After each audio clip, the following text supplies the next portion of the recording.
Well, I was waiting for my friend to come through and I felt as though someone was actually stabbing me. And I looked down and then I was stabbed again, and it felt like a syringe was stabbing me, and I couldn't for the life of me work out what it was.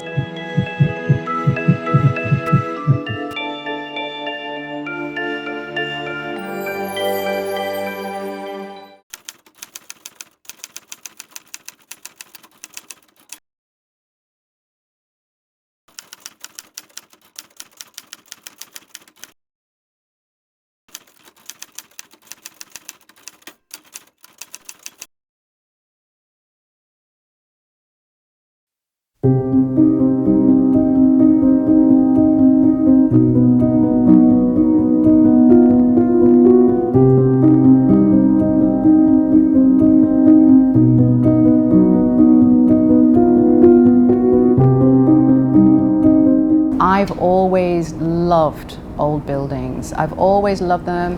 Not so much because it's dangerous. It's not really to do with that. I really love seeing the detailing, the architecture. I'm intrigued how people use the space.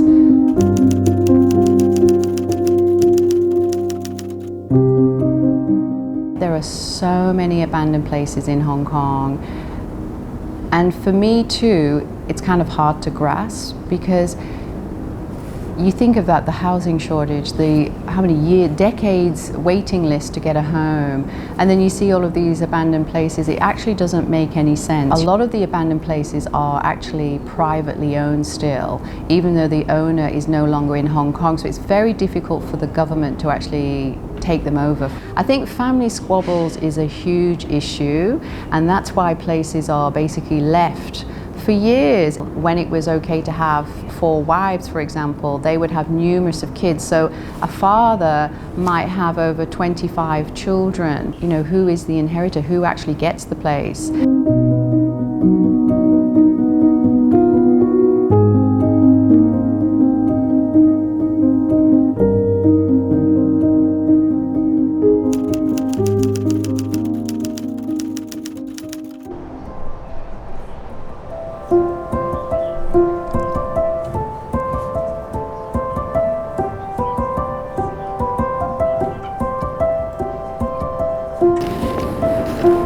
Is there a date in here? Wow, look at this one. This is like totally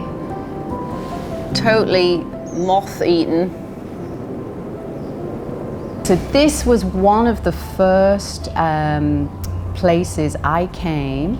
I was invited by a member from Facebook group, Hong Kong Abandoned Villages, and he brought a team of us here and to another place, and I instantly fell in love with this place. This is called Pun Uk, which basically means the House of the Puns, and it was built in 1934 by Pun Quan Min.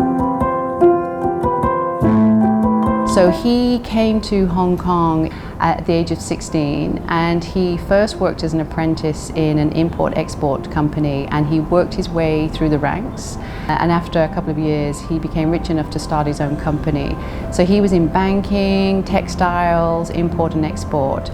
And I think one of the reasons why I do love this house is because you can see from his ancestral hall, he's got some amazing pictures depicting modern day of his time.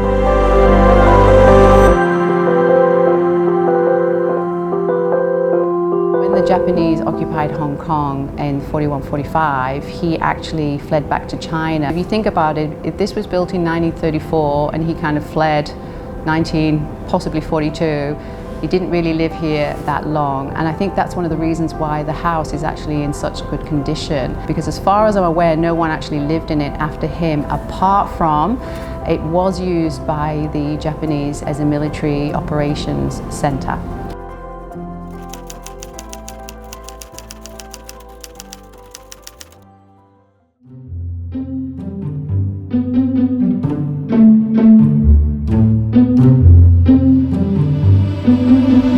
During my urbexer experience in Hong Kong, I found a lot of fantastic old places, and I really want to share these with people. They're not mine, I know, And it's very difficult to keep bringing people here. And of course, the urbex rule is we're not allowed to tell people the locations either. I'm also a massive foodie. I love food. One of my hobbies is teaching Japanese and Italian cooking. It's one of my big things. So I had the idea to have dinners in these abandoned sites. And so 2 years ago, I was ready, had my whole name list ready, had the chef in place, and we were going to do a dangerous dinner at one of the abandoned sites. Unfortunately, because of COVID, that never happened, but I always had it in my mind. I really, really wanted to do it. Obviously, the legality of it is questionable, but I thought, who cares these days, you know, because these places are disappearing. We might as well do it.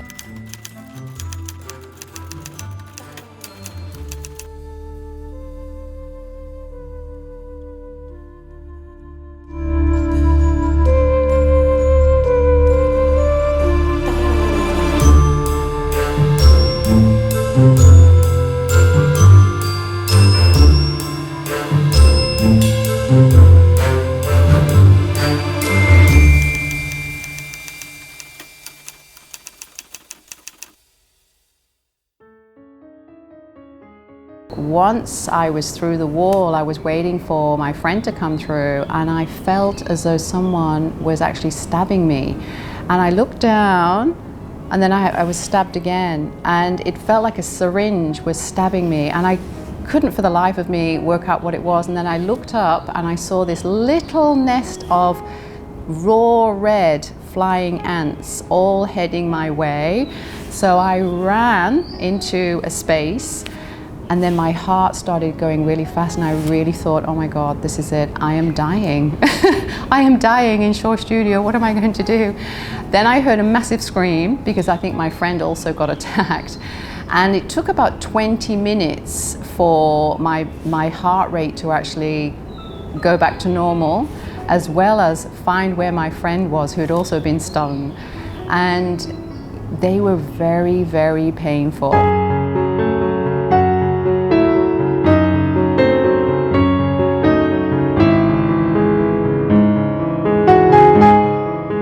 My husband's in the property field, and we often fight because he's the kind of guy who would just knock down this place and build something. And I'm definitely, no, we want to keep this, it's so important. These places are actually very meaningful towards their national heritage.